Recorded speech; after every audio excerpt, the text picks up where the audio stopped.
오늘 시간에는 힘센 천사와 두 증인의 관계, 이 제목으로 하나님의 말씀을 살펴보도록 하겠습니다. 계시록 10장에서 작은 두루마리를 들고 서 있는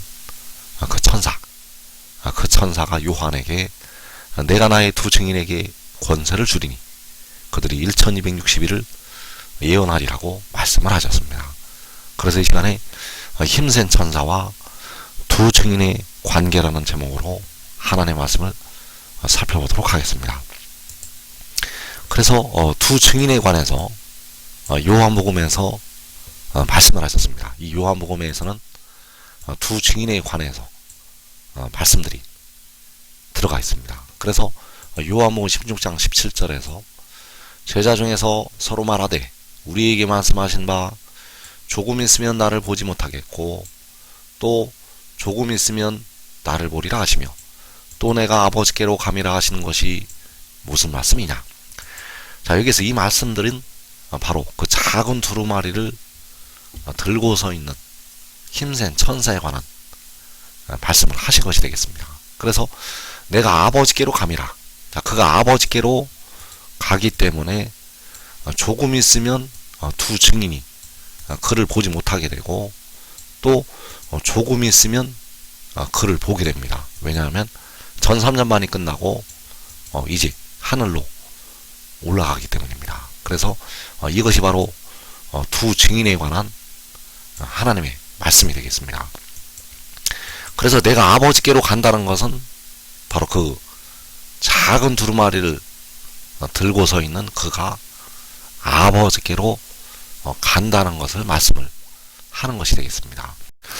그래서 호세아 1장 10절에서 그러나 이스라엘 자손의 수가 바닷가의 모래같이 되어서 셀 수도 없을 것이며 유다 자손과 이스라엘 자손이 함께 모여 한 우두머리를 세우고 그 땅에서부터 올라오리니. 자, 여기에서 셀 수가 없는 이스라엘 자손이 함께 모여서 한 우두머리를 세우고 올라간다고 말씀하셨습니다. 그래서 이 한 우두머리가 내가 아버지께로 간다고 할 때 그가 되겠고 바로 계시록 10장에서 작은 두루마리를 들고 바다와 땅을 밟고 서 있는 그 힘센 천사가 되겠습니다. 그래서 그 한 우두머리는 이 큰 무리와 함께 아버지께로 가게 되고 그 땅에서 두 증인이 남게 됩니다. 그 두 증인이 전 4년 반 동안 일을 하기 위해서 그 땅에 남는다는 것. 그래서 그 두 증인을 향해서 조금 있으면 나를 보리라고 말씀을 하는 것이 되겠습니다.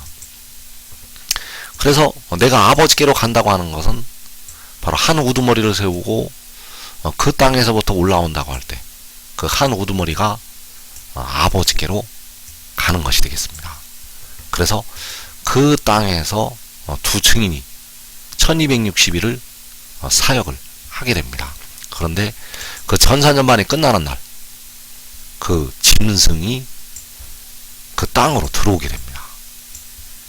그 땅에서 이 한 우두머리와 셀 수 없는 이스라엘 자손이 올라가게 되었고 그리고 그 땅에서 전사년반 두 증인이 일을 하고 있었는데 그 전사년반 끝나는 날 그 땅에 들어와서 두 증인을 사로잡아 가게 되고 두 증인을 죽이게 됩니다. 그래서 계시록 11장 9절에서 백성들과 족속과 방언과 나라 중에서 사람들이 그 시체를 사흘 반 동안을 보며 무덤에 장사하지 못하게 하리로다. 이 두 선지자가 땅에 사는 자들을 괴롭게 한 거로 땅에 사는 자들이 그들의 죽음을 즐거워하고 기뻐하여 서로 예물을 보내리라 하더라. 자, 여기에서 그 사람들이 그 두 증인의 시체를 사흘 반 동안을 보면서 무덤에 장사하지 못하게 한다고 말씀을 하고 있습니다. 그래서 땅에 사는 자들은 그들의 죽음을 즐거워하고 기뻐한다고 말씀을 하고 있습니다. 바로 두 증인의 두 선지자의 그 두 촛대의 죽음을 즐거워하고 기뻐한다는 것. 그래서 이 두 증인에 관해서 요한복음에 은밀하게 말씀이 되어 있습니다. 요한복음 16장 20절에서 내가 진실로 진실로 너희에게 이르노니 너희는 곡하고 예통하겠으나 세상은 기뻐하리라. 자, 너희는 곡하고 예통한다는 것이 바로 두 증인이 곡하고 예통을 한다는 것이 되겠습니다. 두 증인이 그 짐승으로부터 죽임을 당하기 때문에 너희는 곡하고 예통을 하는 것이 되겠고, 그리고 세상은 기뻐할 것이라고 말씀하셨습니다. 그래서 두 증인의 죽음을 보고 땅에 사는 자들이 즐거워하고 기뻐한다고 계시록 11장 10절에서 말씀을 하고 있습니다. 바로 세상이 기뻐하는 것이 땅에 사는 자들이 그들의 죽음을 즐거워하고 기뻐하는 것. 그래서 한 우두머리를 세우고 그 땅에서부터 올라오게 되고, 그 땅에는 두 증인이 남아서 천사년만을 사역을 하게 됩니다. 그래서 백성들은 이 한 우두머리에 관한 비밀을 이제 다 깨닫게 됩니다. 그래서 이것을 지금 깨달으면 이 백성들이 이 땅에 4분의 1이 죽임을 당하는 환난을 면할 수가 있습니다.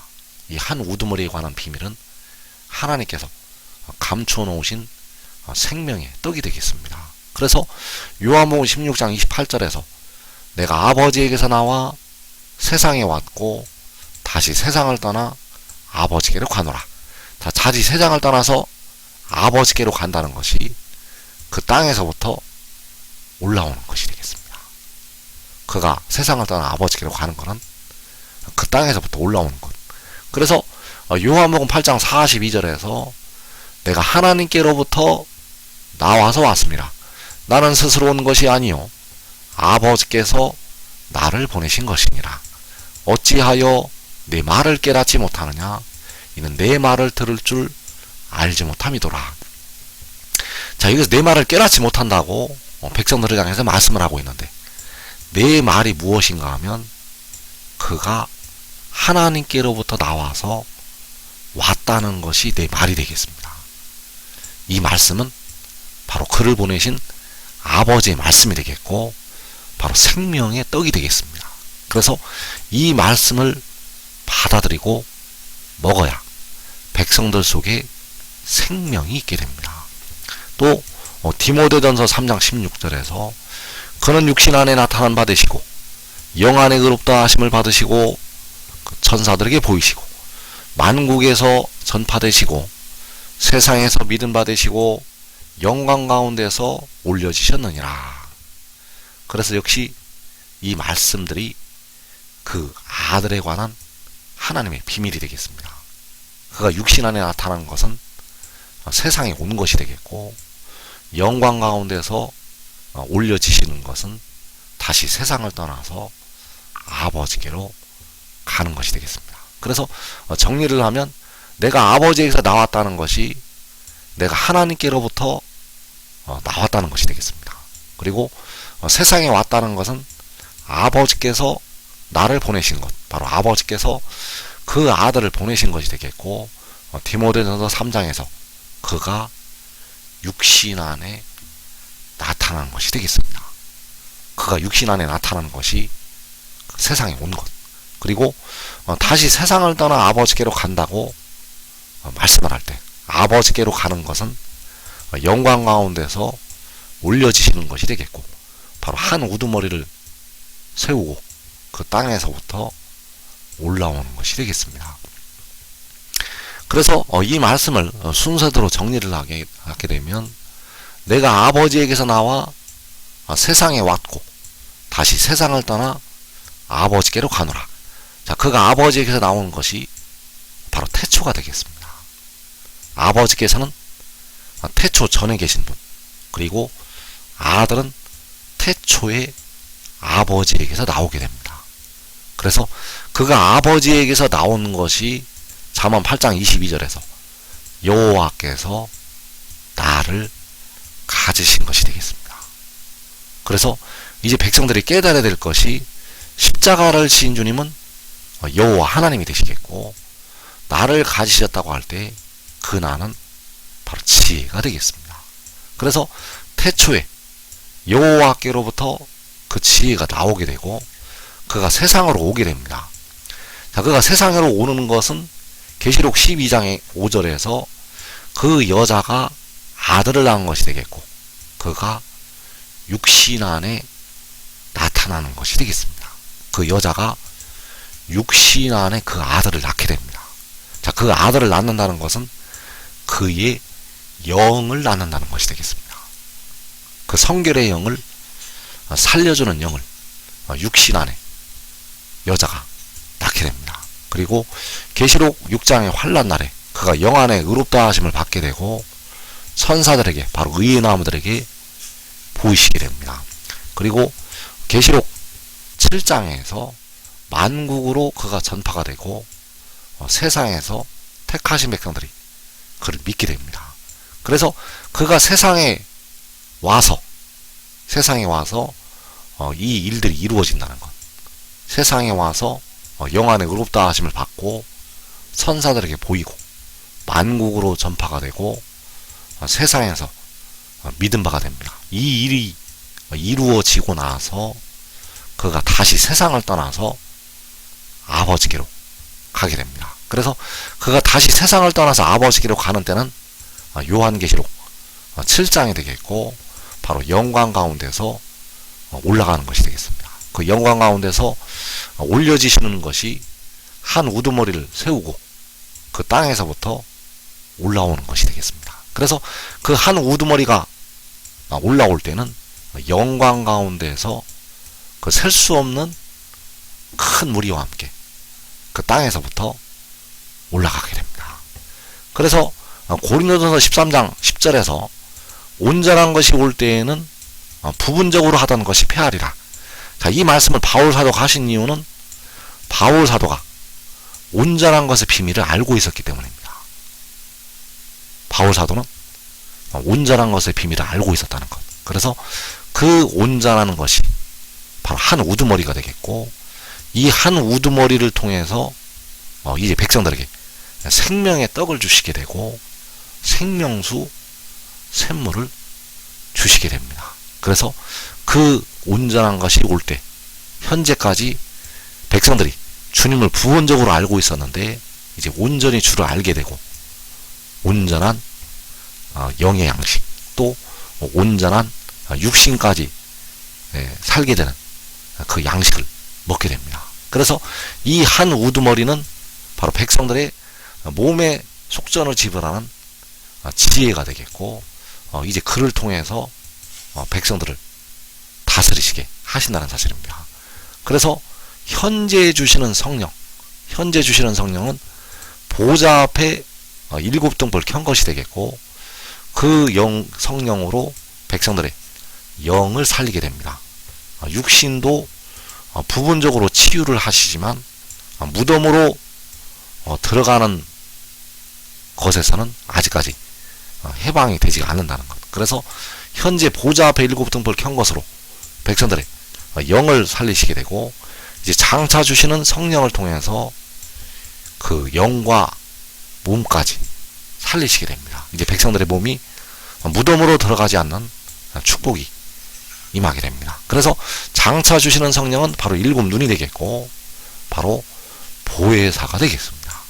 자, 보혜사는 장차 주시는 하나님의 7 영이 되겠습니다. 그래서 그 7눈은 한 우두머리를 통해서 백성들에게 임하게 됩니다. 7눈은 한 우두머리를 통해서 몸을 위하여 계시는 주를 통해서 백성들에게 임한다는 것. 그래서 그 7눈을 주시는 때가 시기적으로 백성들에게 다르게 임하게 됩니다. 한때에 그 7눈 임하는 것이 아니라 시기적으로 그 임하는 시기가 다르다는 것. 그래서 계시록 6장의 환란 날에 의인나무들과 그들의 가족에게 먼저 그 7눈이 임하게 됩니다. 그래서 이사 4장 4절에서 이는 주께서 심판하는 영과 소멸하는 영으로 시온의 딸들의 더러움을 시키시며, 자, 이 영으로 시온의 딸들의 더러움을 시키시게 됩니다. 자, 더러움을 시키신다는 것은 육신에 남아있는 죄까지 씻는다는 것을 말씀을 하고 있습니다. 그래서 이 심판하는 영과 소멸하는 영이 바로 일곱 눈이 되겠고 보혜사가 되겠습니다. 그리고 요한계시록 7장에서 24장로와 그 각 나라에서 나오는 큰 무리에게 보혜사가 임하게 됩니다. 그래서 요한복음 7장 37절에서 누구든지 목마르거든 내게로 와서 마시라. 그래서 여기서 마시라고 하는 것이 바로 일곱 눈이 되겠고 보혜사가 되겠는데 24장로와 그 셀 수 없는 큰 무리에게 계시록 7장에서 임하게 됩니다. 그리고 이 큰 무리가 하늘로 올라가게 되면 전사년반이 시작이 되는데 이때에 두 증인에게 그 두 촛대에게 임하게 됩니다. 그래서 내가 떠나가지 아니하면 보혜사가 너희에게로 오시지 아니할 것이요 가면 내가 그를 너희에게로 보내리니. 자, 이 보혜사가 바로 일곱 눈이 되겠고 하나님의 일곱 영이 되겠고 장차 백성들에게 주시는 하나님의 성령이 되겠습니다. 그래서 그가 떠나가야만 그 보혜사가 두 증인에게 임하게 됩니다. 바로 그가 하늘로 올라가야만, 그 땅에서부터 한 우두머리가 올라가야만 보혜사가 그 두 증인에게 임하게 됩니다. 그래서 한 우두머리를 세우고 그 땅에서부터 올라오게 되는데 그가 떠나가면 보혜사가 두 증인에게 두 촛대에게 임하게 됩니다. 그래서 요한복음 16장 8절에서 그가 와서 죄에 대하여 의에 대하여 심판에 대하여 세상을 책망하시리라. 죄에 대하여라면 그들이 나를 믿지 아니하며, 자, 그들이 나를 믿지 않는다는 것은 바로 하늘의 일을 믿지 않는다는 것이겠고, 그 지혜가, 그 몸을 속량하는 지혜가 바로 몸을 위하여 계시는 주가 하늘에서 내려왔다는 것을 믿지 않는다는 것이 되겠습니다. 그래서 그를 믿지 않는 세상을 보혜사가 와서 책망을 하게 됩니다. 그를 믿지 않는 세상을 책망한다는 것, 바로 두 증인을 통해서 전 3년 반 동안에 그 세상을 책망하게 됩니다. 그래서 계시록 11장 6절에서 그들이 권능을 가지고 하늘을 닫아 그 예언을 하는 날 동안 비가 오지 못하게 하고, 또 권능을 가지고 물을 피로 변하게 하고 아무 때든지 원하는 대로 여러 가지 재앙으로 땅을 치리로다. 자, 두 증인이 세상을 책망하게 됩니다. 두 증인이 하늘의 일을 믿지 않는 그 세상을 책망한다는 것. 전 3년 반 동안에. 그래서 비가 오지 못하게 하는 것이 세상을 책망하는 것이요, 물을 피로 변하게 하는 것이 세상을 책망하는 것이요, 여러 가지 재앙으로 땅을 치는 것이 세상을 책망을 하는 것이 되겠습니다. 그래서 지금 지혜를 얻고 이 말씀을 증거하는 그가 하늘에서 내려왔다는 것을 믿고 그를 따르는 자들은 이 땅에 환난을 면하게 되고 자기와 자기의 가족이 먼저 일곱 눈을 받게 되겠습니다.